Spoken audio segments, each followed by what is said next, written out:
Hello, fellow classmates. My name is Valentine Molango, and I'm presenting my research topic, which is downward communication in modern organizations. So, downward communication is any kind of information or message that is trickling down from anywhere on an organizational chart downward. And this information could include briefings on the organization's mission and strategic plans, directives on how to perform various jobs, explanation of policies and procedures, feedback on employee performance, and sometimes it could also be motivational pep talks. But before I go deeper into this presentation, I want to quote a Bible verse which is so related to this topic.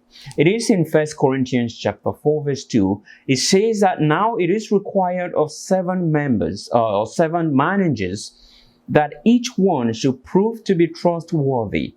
Trustworthiness is so important when it comes to communication, especially from top management to the staff below. Because if I don't trust you, it's going to be hard for me to believe anything you tell me. That is why it is important for managers to establish this trust relationship between them and their subordinate. Now, the downward communication has its problems, but I'm just going to focus on the top 2. The first one is misuse of authority. Managers that have authority and lack good, friendly, and humane rapport with their subordinate remain a threat to their organization. A case in point, when I was back in San Diego, I had this commanding officer on board a naval ship. She would issue directives without telling the crew the reasons for such decisions. And the end result was that crew morale was down. Needless to say, productivity was so poor. And she was fired 6 months into the job. The second thing that could affect downward communication is message distortion. Researchers show that 80% of information is lost after traveling through 5 layers of management. From the time information leaves the vice president to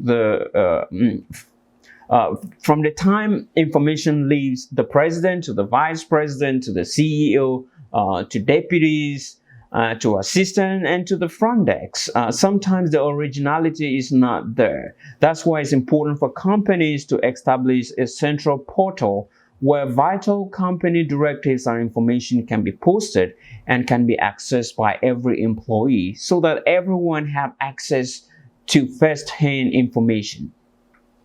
Now, downward communication can be enhanced in various ways.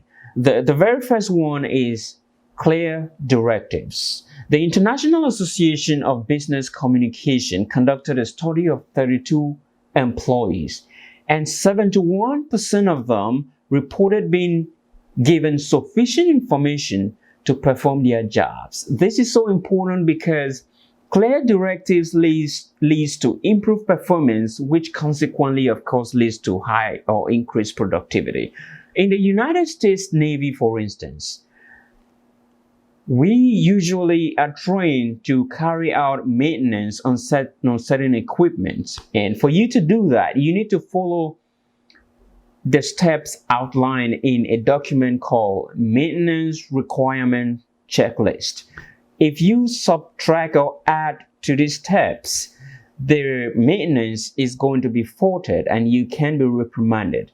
That's why clear and concise directives from managers to their subordinate is so important, because it is a critical element when it comes to enhancing performance at the workplace.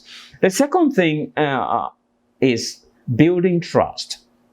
Remember the Bible verse that I just quoted at the beginning of this presentation, 1 Corinthians chapter 4 verse 2. The Bible admonishes managers to prove themselves to be trustworthy. This is important. Trust is based on good, friendly, humane, and respectful, interdependent human relationships. It is the belief that neither the manager nor the employees or the people that work for him will betray each other. and that they can all depend on one another. That is trust, and it is so important in order for communication to be effective. And the last thing is building relationships. Managers who pride themselves in understanding and bonding with their employees have the potential of giving their organization a competitive edge.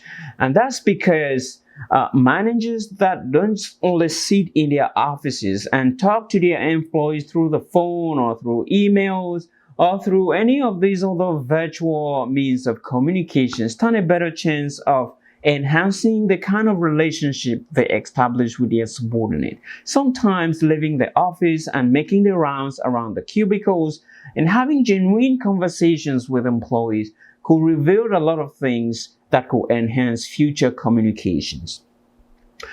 So my research topic was focused on two hypotheses. The first one was that organizational growth is dependent on effective downward communication. As you must have learned by now, you must have seen that when managers issue clear directives, that kind of management style leads to enhanced performance, and of course enhanced performance leads to increased productivity.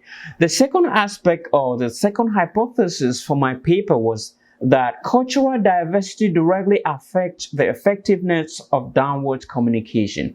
The idea that one kind of message or one size fits all kind of message is good for all employees is totally false. Just understanding, for example, that a thumbs up is offensive to someone from Saudi Arabia and that speaking in a loud voice is offensive to people in France could go a long way to shaping how we craft messages to the people that work for us.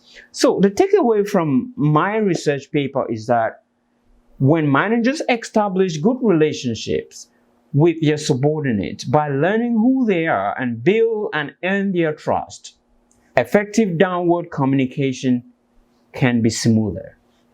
That's it for my presentation. Thanks for listening. Bye.